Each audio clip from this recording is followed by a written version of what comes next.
We are going to eat dessert first today. This is Mo's Restaurant Cranberry Pudding, and it is being made today by Mo's granddaughter, Cindy McEntee. And welcome. Thank you. Thank you, Ann. You know, you are kind of in your legendary line, you know, with your grandmother and yes. the Mo's restaurants. You know, everybody knows Mo's. Yeah, it's quite a legacy. Yeah. All right. So let's make this pudding. Okay. All right. So what's the first thing that we need? Okay, the first thing we need are, of course, the cranberries. But underneath the cranberries, we're going to put some raspberries. Can you use frozen if you don't have fresh? Yes, you can. Where did you get fresh raspberries? Well, I got them at our local grocer. Okay. All right. And I thought I picked through those pretty good. I got a couple stems left. Okay. And then, it looks like you've had the cranberries cooking for a while. Well, they cook very briefly, actually, in orange juice. A half a cup of orange juice. And how many cranberries did you use? 2 packages of Ocean Spray is what I used. Okay. And I like Ocean Spray because they're packaged in Bandon. Hey, there you go. And do you want me to do anything with that? Mixing, yeah, stirring? you can move that around a little bit. Move it around. And just confuse it. I think this. Yeah. Incorporate all of the ingredients. You just put something in there. I put some orange peel, and oh, doesn't that smell good with that? The orange peel came off the orange that I used the juice in here, so you're not wasting anything. Okay, so you are recycling there. All right. Okay, so now we're going to make. This is the flour. It's 2 cups of flour, I think it's a cup and a half of sugar. Okay. And we're going to add butter and milk. Butter and milk. Do you want 1 cup of milk, or you use the wood spoon? Okay. And just stir it, and you want to probably stir it fairly well. All right. Now, you don't use a mixer for this. No, this is a very simple thing, and like my sister-in-law is very clever with Christmas presents, and when we invite her over for dinner, she'll know the kind of bakeware that I use, and she'll buy one and make something in it. And that's what I decided, that's a really good idea. This is a kind of a fun thing to take to people's house. It's super simple to put together. So are you saying that she makes it in something? She doesn't make this particular thing, but it's like this year I went, you know what? I'm going to start making this in bakeware that I see at my daughter-in-law's house or my daughter's house. Yeah. Instead of just the Pyrex stuff, right? And then they can keep the bakeware. Oh, that's such a good idea. Yeah. Okay. And there you got it. You've got it. Now we're going to spread that over this. I want to eat just this. I know. It's really good, just like that. Isn't that horrible? Okay. So I spread it on by the dollop? Yeah, dollop around. Make sure you spread it really even. Oh, now that's hard, Cindy. You might want to do it with this. Okay.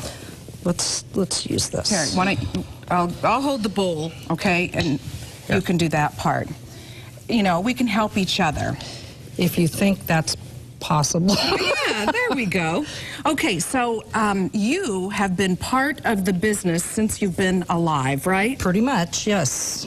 Did you think that you were going to grow up and do that for a living? Well, you know. Was it pretty obvious? As a child, it was just, you know, my granny's restaurant. And I worked there, and I guess, you know, as a kid, you don't really think that far in the future, you know. So like, right, you know, this is what I'm going to do, but it's what I did. And you know, Cindy, from the sounds of the book, you know, that has been written, didn't you write the book? I did. Yeah, it's kind of sounded like you probably could have made more money someplace else. Yeah, I probably could have.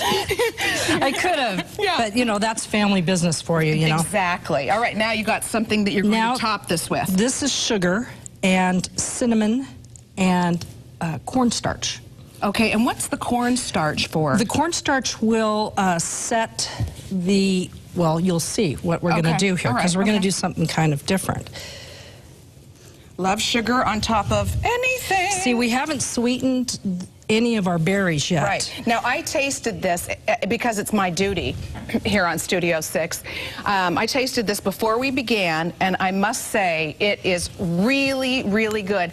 And what I like about it is that it's not overly sweet. No, it really isn't. And you can use any berry. In the summertime, we use blueberries. Oh, that's what I would love. We use blackberries. We do use blueberries, blackberries, and raspberries, Marion berries.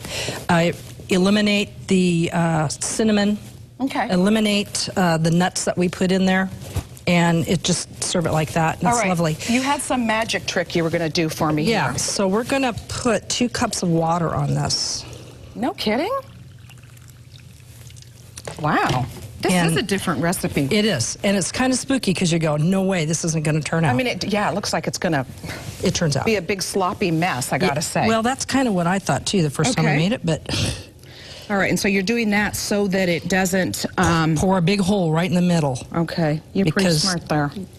I did that already, and several years ago when I made this. All right, so how long will we bake it, and at what temperature? Okay, you bake it at 350 for between 50 and 60 minutes. My oven at home, it's 55 minutes, Okay. right in the middle. So, Right.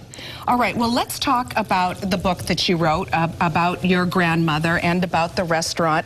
I loved reading about the great big crab fest that you guys used to have. And I mean, wasn't it like 16,000 crabs went out that one day in like 65 or something like that? yeah, it was a huge, huge celebration, and the whole waterfront in Newport everybody was involved. And at that time, there was I think there was probably 12 different fish canneries, and Right. they all bought crab, and so everybody's boats would come in, just like crab showed up today.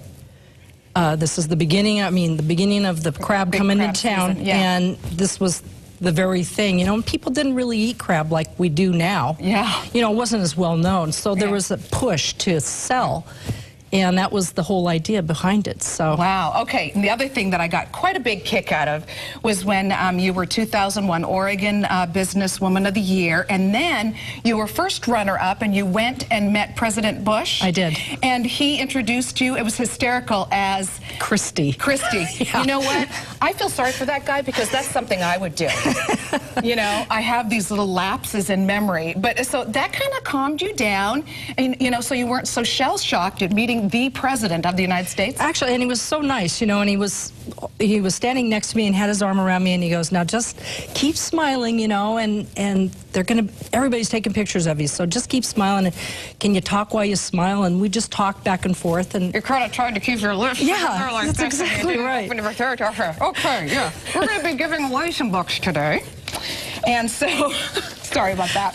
Okay, so there are 4 copies of the Moe's on the Waterfront book and a token for a free cup of the legendary chowder. So email the code word legendary chowder, and we will select 4 winners at random. Thank you for the recipe and for giving away the books. And if you missed any of the steps in this recipe for, let's see, should we call it pudding? Cranberry? It's not really a pudding. It's more like a cobbler. It wouldn't you is. say? It's like a cobbler, but basically it is when it's hot is when you serve it. It's really puddingy on the inside, Okay. just a little crunchy top on it. All right, so you can see this segment online at KOINstudio6.com, or you can call our hotline. Jake, what's coming up next?